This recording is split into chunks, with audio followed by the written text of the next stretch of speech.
starts right now. After more than a year and thousands of taxpayer dollars spent, El Paso is one step closer to replacing former city manager Tommy Gonzalez, who had his contract terminated in a controversial move last year. Thank you for choosing KTSM 9 News at 6. I'm Andy Morgan. And I'm Monica Cortez. City Council has named 4 finalists for the position, and they didn't have to look too far. KTSM's investigative director, Andra Litton, she has a first look at the final candidates. Andra? Andy, Monica, in the statement we received this afternoon, City Council member Josh Acevedo outlines in detail how he was informed about the decision on these final candidates.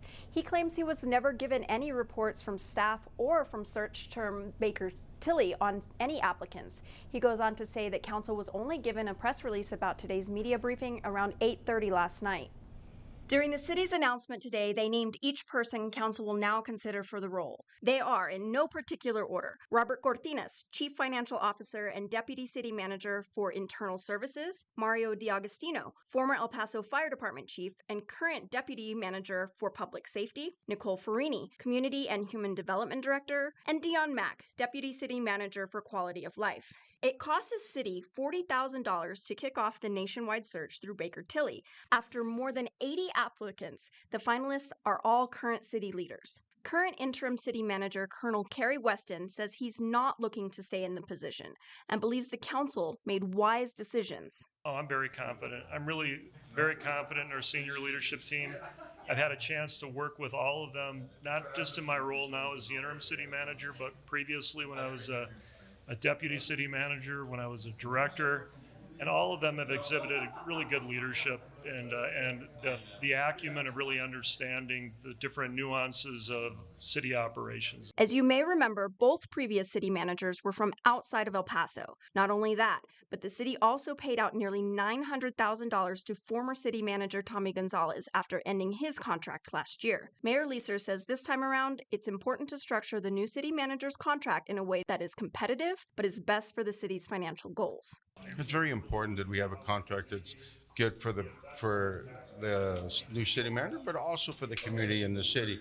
Contract will be very transparent, and not just in the front, but also not a lot in the back. So it's important that the citizens look and feel that we gave them an adequate contract, but also a contract that really protects the community and the citizens.